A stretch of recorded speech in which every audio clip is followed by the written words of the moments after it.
Boston, 1963. Kennedy's motorcade was running late for a major speech. Then he saw a little girl crying on the sidewalk. What he did next made Secret Service panic and changed that child's life forever. It was October 19th. The air had that sharp New England autumn bite that made your breath visible. The kind of cold that reminded Kennedy of sailing off Cape Cod as a boy.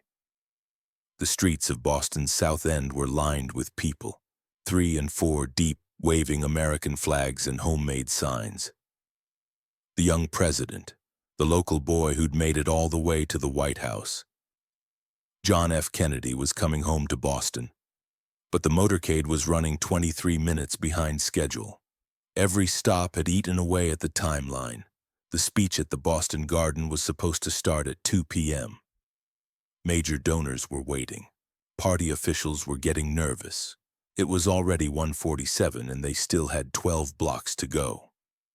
Kennedy sat in the back of the presidential limousine, his profile visible through the window as he waved to the crowds.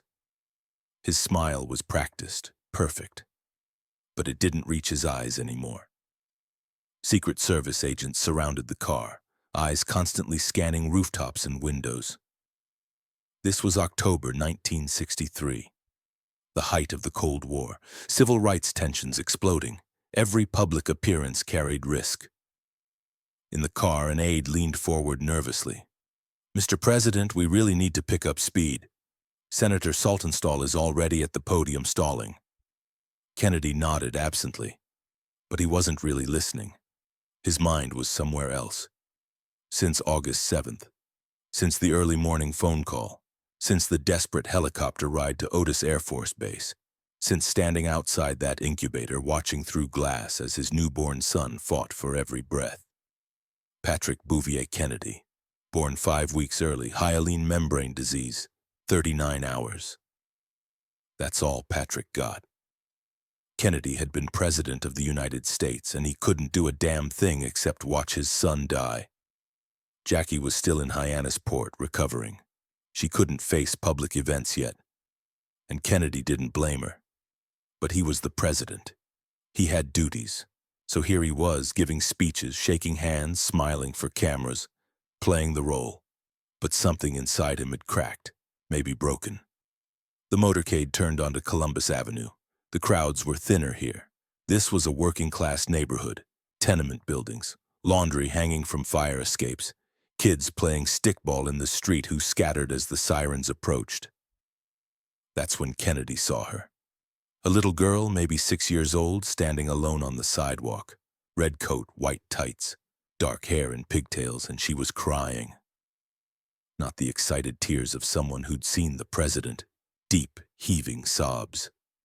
The kind of crying that comes from somewhere broken inside. Kennedy sat forward suddenly. "Stop the car." The driver glanced in the rearview mirror. "Sir, stop, now." What Kennedy did next sent Secret Service into complete chaos. The lead agent, Jerry Bain, immediately protested. "Mr. President, we're in an exposed position." But Kennedy was already opening the door. He was out of the car before anyone could stop him. The motorcade screeched to a halt. Cars behind them slammed on brakes. Secret Service agents scrambled, trying to form a protective perimeter while simultaneously having no idea what was happening. Kennedy walked straight toward the little girl. She hadn't even noticed the motorcade stop. She was sitting on the curb now, her face buried in her hands, her small shoulders shaking. Kennedy knelt down on the sidewalk beside her, his expensive suit touching the dirty pavement. "Hey there," he said softly. His Boston accent always got thicker when he was home. "What's your name?" The little girl looked up, startled. Her face was blotchy and red from crying. Her nose was running. She wiped it with her sleeve. For a moment, she just stared at him with huge brown eyes that were drowning in tears. "I'm Sarah," she whispered. "Hi, Sarah. I'm Jack." He sat down fully on the curb beside her, completely unconcerned about his suit or the growing crowd or the chaos he'd just caused. "Why are you crying?" Sarah looked down at her scuffed shoes. My baby brother died. The words hit Kennedy like a physical blow. He went very still. Around them, the world continued. Secret Service agents barking into radios, bystanders gathering, confused and curious, car horns honking in the distance, but Kennedy heard none of it. When? His voice was barely audible. Last week, he was really little. Mommy said he couldn't breathe right. They took him to the hospital, but he didn't come home. Fresh tears spilled down her cheeks. And today's supposed to be my birthday party, but Mommy's too sad, and Daddy's at work, and nobody remembers it's my birthday. Kennedy's jaw tightened. His eyes were suddenly bright with unsuppressed emotion. How old are you today? 6. He reached into his jacket pocket and pulled out his handkerchief. It was monogrammed, JFK. He gently wiped her face.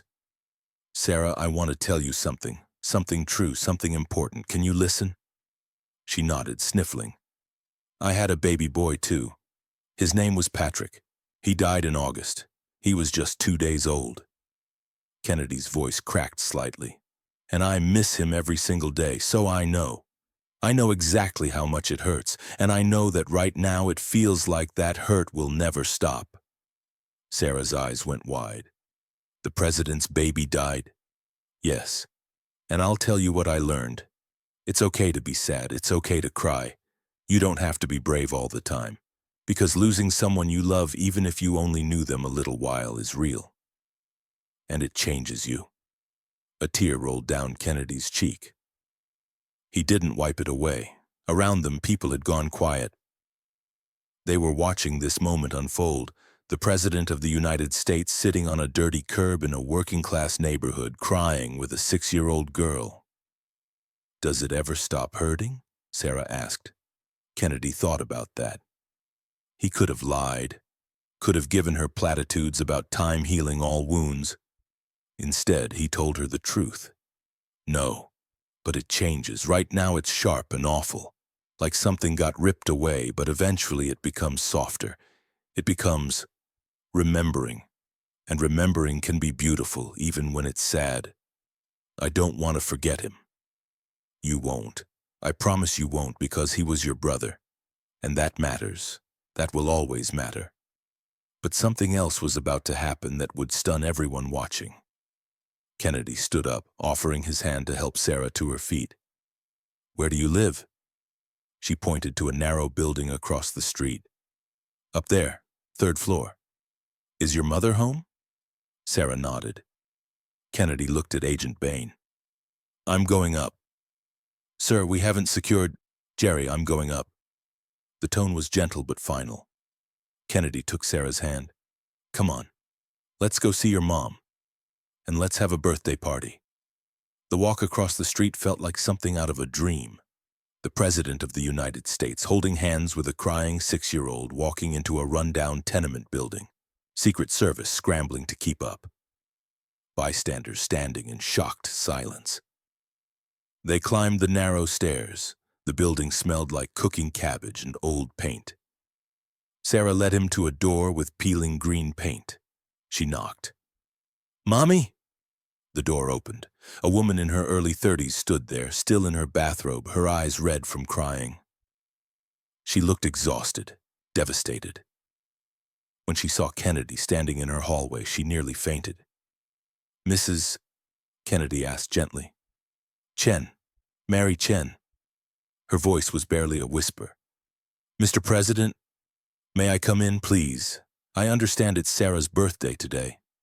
Mary Chen stood there, unable to process what was happening. Then she stepped aside, nodding mutely. The apartment was small, clean but threadbare.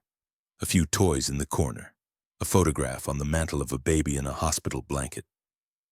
Kennedy saw it immediately. His throat tightened. Mrs. Chen, I understand you lost your son last week. I'm so very sorry. Mary's composure broke. She covered her face with her hands. I forgot. God help me. I forgot it was her birthday. I've been so... She couldn't finish. Kennedy put a gentle hand on her shoulder. You didn't forget. You're grieving. That's not the same thing. He turned to one of his aides who'd followed him up. What do we have in the car? Anything? The aide looked panicked. Sir? Think. What do we have? Another agent spoke up. There's the signed footballs for the garden event, and some campaign pins and... He hesitated. The cake. There's a birthday cake for your speech. Kennedy smiled. A real smile. The first one in weeks. Get them, all of it. What happened next became neighborhood legend that would be told and retold for decades. The President of the United States threw an impromptu 6th birthday party in a cramped third-floor walk-up in the South End of Boston. Secret Service agents radioed for supplies. Someone ran to a corner store and bought paper plates and plastic cups. Another agent found 6 birthday candles in a drawer in Mrs. Chen's kitchen. They stuck them in the fancy sheet cake that had been custom-made for Kennedy's appearance at the garden. A 3-layer creation with the presidential seal in blue frosting. The tiny living room was packed. Secret Service agents stood awkwardly against the walls, these serious men in dark suits trying not to step on toys or bump into furniture. An aide kept whispering urgent updates about the speech delay into his radio. Outside, word had spread through the neighborhood and people were gathering on the street, craning their necks to see into the windows. Kennedy sat cross-legged on the worn carpet with Sarah. He'd taken off his suit jacket, loosened his tie. Mary Chen had stopped crying and was moving through her apartment in a daze, unable to fully process that the president was in her home, lighting birthday candles for her daughter. They sang, "Happy Birthday." Kennedy's voice was famously terrible. Jackie always joked about it. He was tone-deaf, couldn't carry a tune to save his life. But he sang anyway, loud and off-key, and Sarah giggled through her tears. When they got to "Happy Birthday, Dear Sarah," Kennedy sang it like he meant every word, like there was nowhere else in the world he was supposed to be. Sarah closed her eyes and made a wish. Everyone waited. Then she blew out all 6 candles in one breath. The room erupted in applause. Secret Service agents, aides, even the photographer who'd followed them up was clapping. Kennedy cut the cake with a knife from Mary's kitchen. He served Sarah the first piece, then her mother, then went around offering slices to confused Secret Service agents who'd never imagined this would be part of their job description. One agent tried to refuse. Kennedy insisted. "It's her birthday, Jerry. You have to have cake." Kennedy gave Sarah a signed football. "This is from me and Patrick," he said quietly. "Brothers and sisters should look out for each other, even when one of them isn't here anymore." Sarah clutched the football like it was the most valuable thing in the world. "Will you remember him, Patrick, every single day?" "I'll remember him too, and my brother. His name was Thomas." Kennedy stayed for 27 minutes. By the time he left, the Boston Garden was in complete chaos. But Kennedy didn't care. When he finally arrived to give his speech 49 minutes late, he didn't apologize. He just started talking about what matters, about families, about children, about the things we owe each other as human beings. The press criticized him for the delay, called it unpresidential, unprofessional. But the people of Boston understood. And Sarah Chen never forgot. She kept that football her entire life. It sat on her dresser through high school, went with her to college, Boston University, full scholarship, funded by a trust that Jackie Kennedy had quietly established after receiving Mary Chen's heartbreaking condolence letter in November 1963. Sarah studied nursing, specialized in neonatal intensive care. She knew what she was doing. She was fighting the same battle that Patrick Kennedy and Thomas Chen had lost. For 32 years, Sarah worked in the NICU at Boston Children's Hospital. She held parents' hands while their premature babies fought for breath. She explained medical terminology in gentle voices. She stayed for double shifts when babies were critical. She cried with families when they lost their children, and she celebrated with them when tiny fighters finally went home. Other nurses asked her why she chose such heartbreaking work, why she put herself through it day after day. Sarah would just smile and say, Someone has to remember. Someone has to care. But the truth was deeper. Every baby she helped save was a small victory over the losses that had shaped her. Patrick, Thomas, all the tiny souls who never got their chance. In 2013, on the 50th anniversary of that October day, a reporter from the Boston Globe found her. Sarah was 56 years old now, recently retired, grandmother of 3. The reporter asked about her most vivid memory of President Kennedy. Sarah was quiet for a long time, looking out the window of her home in Somerville. Then she turned back with tears in her eyes. He saw me. Not as a photo opportunity, not as a citizen to win over. He saw a heartbroken little girl on her birthday, and he stopped. In the middle of everything important he had to do, he stopped. Because I mattered more. Do you think he would have stopped if his own son hadn't just died? Sarah thought about that. Maybe not the same way, but I think that's what made him who he was. He could have let that grief make him bitter, make him cold. Instead, it made him softer, more human. It broke something open in him, and instead of closing up, he let it make him more compassionate. There's a lesson in that October afternoon that echoes across decades. Power doesn't make you important. Compassion does. Seeing someone's pain and choosing to stop, that's what leadership looks like when it's real. Kennedy had motorcades and speeches and the weight of a nation on his shoulders. But in that moment, none of it mattered more than a crying child on a sidewalk. He knew what it felt like to lose someone you love.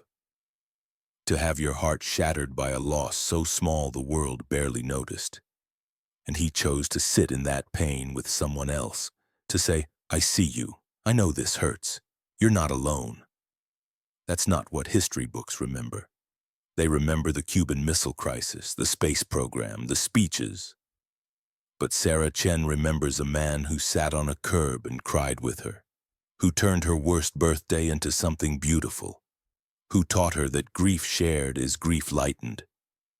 In the end, we're all measured by the same thing, not by our achievements or our titles, but by the moments when we stopped, when we saw someone hurting and chose to stay. Subscribe for more untold human stories from America's past.